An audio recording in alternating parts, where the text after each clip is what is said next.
wariyaal ka tirsan shabakada warbaahinta Shabeelle ayaa xalay lagu jirdilay magaalada Muqdisho ee caasimadda Soomaaliya iyadoona dhinaca kale ciidamada Haramcad aysan u hoggaansamin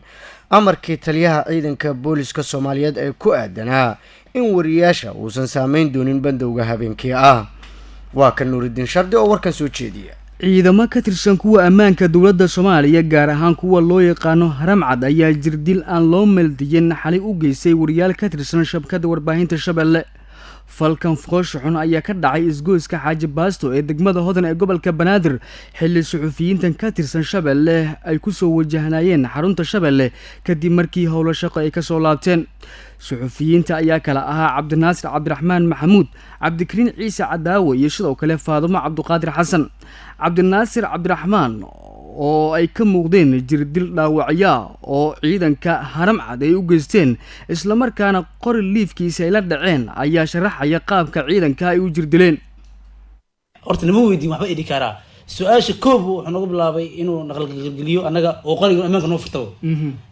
markii aragna qoriga ammaanka noo soo furnayo iyo ninkan oo annaga maxaabtaan dhihin oo aniga gaashii soo maray markaa weydiinay su-aashii si adag aan noo weydiiyay aan ugu jawaabnay asoo markaas wuxuu nagu sameeyey aniga ugu horreeyay ninka aan dhahay maxarta markaasuu wuxuu dhahay anima dhahay madaxa biyo ku jiro markaas qori baadkiisa wuxuu riftay qorta Faadumana qoriga ammaanka u furtay gabadhii la socotay oo shaqada gaahin. dhinaca kale Cabdikariin Ciise Cadaawe oo ka mid ah kaamiramanada TV-ga Shabeelle ayaa oo ka mid ahaa suxufiyiintii dhibka loo geystay ayaa waxa uu sheegay in ilaa iyo 3 askari oo ka tirsan ciidanka Haramcad ay si wada jira ay ugu gacan qaadeen isla markaana ay qaarkood ay handadaad iyo sidoo kale cagujugleen iskugu dareen. waxay sameynayaan dadka socday iyo ruurinayeen markay la soo gaareen ciidamada qaar ka tirsan oo askarta ah aan kaliya ama guutada wax hogaaminayaan ahayn aan ay maadeen wadada laga celiyeen waxaan aan wariyaal waxaan gudanayna waajibaadkeena shaqo oo waxaan gudbinayna xogta ah inaad shaqaynaysaan cidna dhegeysato ma jirin qaarna qoryaha afkiisa hore nagu dhufteen qaarna wayna xaraantiyeen askarta qaarkoodna ammaankayba noo furtay ku dhex nabad gashtay waxay nala dhaqmeen si aan nala dhaqmin shacab.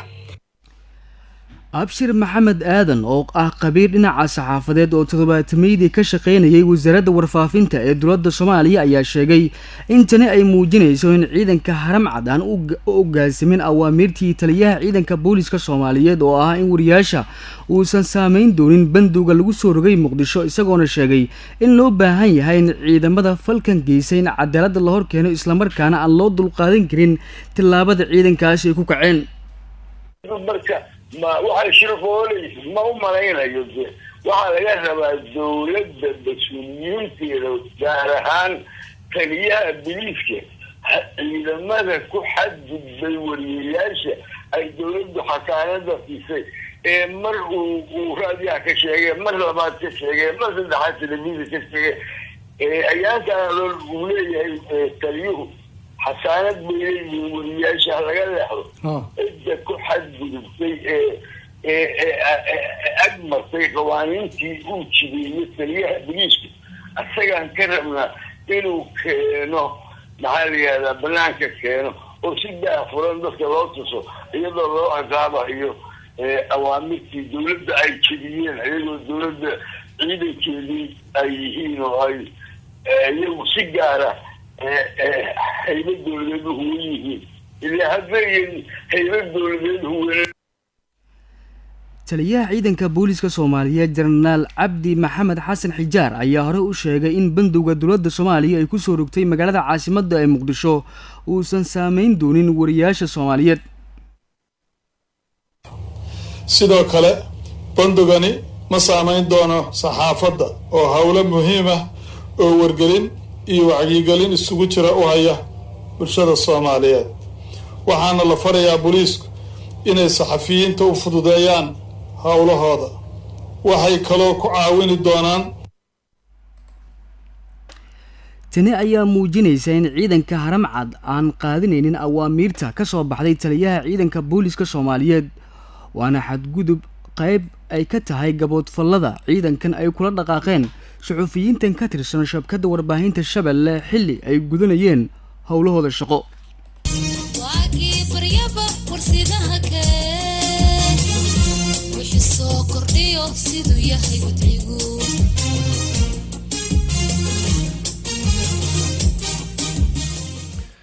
heeskaasi waxaa u dambeeyey warbixintii uu soo jeedinayay nuurudiin xasan ibraahim nuurudiin shardi.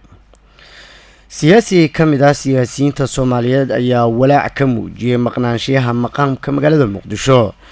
iyadoo oo dowladda federaalka soomaaliya ay dhowaan shir ay ku qabatay magaalada muqdisho gaar ahaan shir looga hadlayay arrimaha dastuurka lagu soo hadal qaaday sidii loo sameyn lahaa maqaamka magaalada caasimadda ah. ismaaciil turki ayaa warkan soo jeedinaya. iyadoo muddada xilhaanta dowladda ay ka harsan tahay muddo cayiman ayaa waxaa isa soo taraya dhinacyada ka hadlaya doorashada la filayo in dalka ay ka qabsoomto iyadoona ay xusid mudan tahay in hadda ay ku gadaaman yihiin dowladda duruufo dalka ka jira sida cudurka covid-19. siyaasiga cumar dheer oo mar soo noqday madaxweynihii banaadir state oo la hadlay idaacadda shabeelle magaalada muqdisho ayaa ka hadlay arrimaha doorashada soo socoto si gaar ah maqaamka muqdisho maadaama maamul goboleedyada dalka ay cad yihiin qorshahooda matalaadda federaalka. cumar dheer ayaa sheegay in dowladda ay uga fadhiyaan in doorashada ka hor ay siiyaan dadka muqdisho xaqooda maadaama uu sheegay inay yihiin dad nidaamka federaalka lagu dulmiyey oo xaqooda uusan meel saarneen.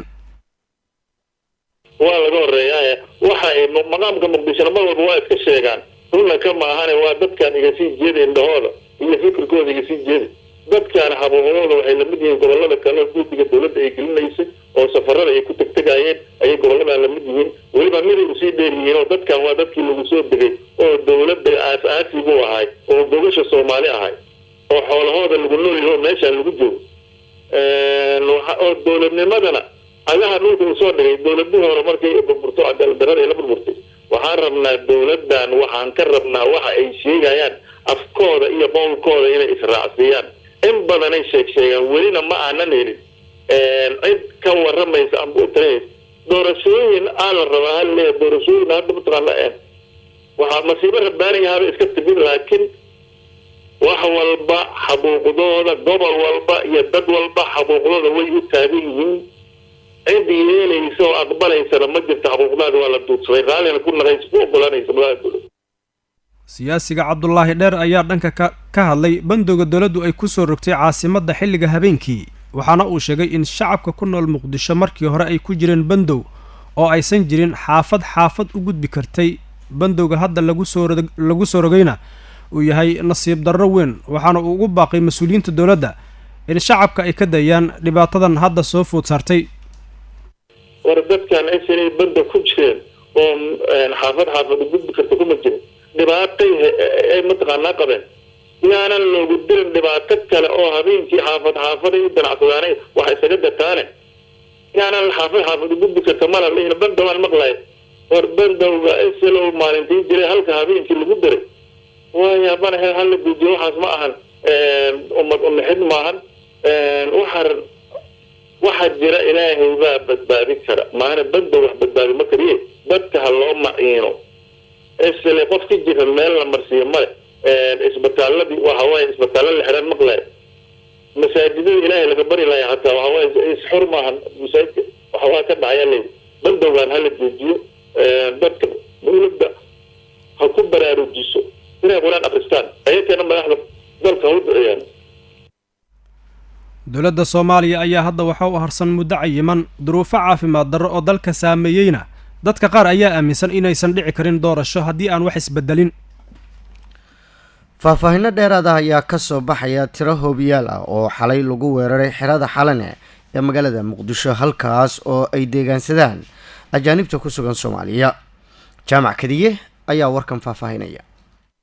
faahfaahinno dheeraad ah ayaa kasoo baxaya tiro hoobiyaal ah oo xalay lagu weeraray xarunta amisom ee xalane ilo ku dhow xarunta xalane oo shabeelle ay la xiriirtay ayaa sheegay ilaa iyo 6 hoobiyaal ah in lagu soo weeraray xaruntaasi islamarkaana aan wax khasaare ah uusan geysan weerarkaasi. sidaasi waxaa yiri qof ka gaabsaday in aan codkiisa iyo magaciisa intaba aan qalabka warbaahinta sababo la xiriira ammaankiisa. sidoo kale taliska amisom ee xalane ayaa durba heegan geliyey gaadiidka gurmadka degdega ah ee ambalaaska si ay uga jawaabaan haddii xaalad adag ay timaado ama uu weerarkaasi khasaaro uu geysto walow aan xilligan lasoo warinin waxyeelo uu geystay weerarkaasi hoobiyaha loo adeegsaday sida ilo lagu kalsoon yahay ay Shabeelle u xaqiijiyeen wararka ayaa intaasi ku daraya in taliska xalane uu dhammaan fariin u diray shaqaalaha kuna wargeliyay in xarunta lagu soo weeraray hoobiyaal waxaana xusid mudan in kal hore inta badan laga fasaxay shaqaalihii ugu badnaa ee ka howlgalayay xaruntaasi xalane inkastoo shaqaalo kooban iyo ciidamada amisom ee haatan karantiilan yihiin xalane kadib markii la sheegay in shakhsi ka tirsan shaqaalaha laga helay caabuqa COVID-19 ma aha markii ugu horeysay ee xarunta xalane ee fadhigeedu yahay ciidamada nabad ilaalinta ee midowga Afrika ee AMISOM ee ka howlgala Soomaaliya waxaana weeraradaasi mas'uuliyadooda dusha u rita dagaalyahanada al-shabaab oo dowladda Soomaaliya dagaal kula jira culimada Soomaaliyeed ayaa shacabka Soomaaliyeed ugu baaqay inay u hoggaansamaan awaamirta ka soo baxaysa madaxda dalka Sakariya Axmed Muuse ayaa faahfaahinaya Sheekh Cabdilxayi Sheekh Aadan oo ka mid ah culimada diinka Soomaaliyeed ayaa ka hadlay waxa diinta Islaamka ay ka qabto in qofka muslimka ah ee u dhinta COVID-19 la aasi karo isaga oo aanan marin habraaca diinta Islaamka ay u jideysay in la marsiiyo sida in la dhaqo misna la karfano sheekha ayaa sheegay in marka la fiiriyo ijtihaadka ay sameeyeen culimada caalamka la isku raacay in qofka u dhinta COVID-19 loo aasi karo si ka duwan sida loo aaso dadka sida caadiga u dhinta ama aanan u dhimanin cudur markaasi laga baqayo inuu faafo waxay ka mid tahay مثلا المشقة تجلب التيسير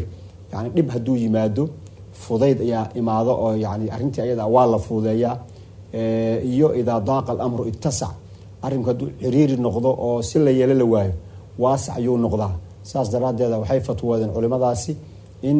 yani qofka koronaha u dhinta asagoo aan la dhaqin in la duugi karaayo Sheekh Cabdilxayi Sheekh Aadan oo hadalkiisa sii wata ayaa ugu baaqay shacbiga Soomaaliyeed inay u hoggaansamaan dadka ulul amriga ah isla markaana ay qaataan talooyinka iyo fariimaha ka tarjumaya maslaxadooda talooyinka la bixinayo asbaabta loogu talagalayo in cudurkan looga hortago in la wada qaatay qof walba ayay tahay waajib sharci ah waxa la is amraayo ama la isu sheegayana markay danta maslaxada ummadda ay ku jirto loo soo jeediyo waxa la rabaa in loo dhigo nuglaado oo la qaato ayadoo qofka naftiisa ugu horeyn uu danaynayo dalkiisa iyo dadkiisa iyo ummadiisa uu danaynayo diinta islaamkuna ay farayso in la adeeco dadka madaxda ah yaa ayyuhalladina aamanu adeecu allaha wa adeecu rasuula wa ulil amri minkum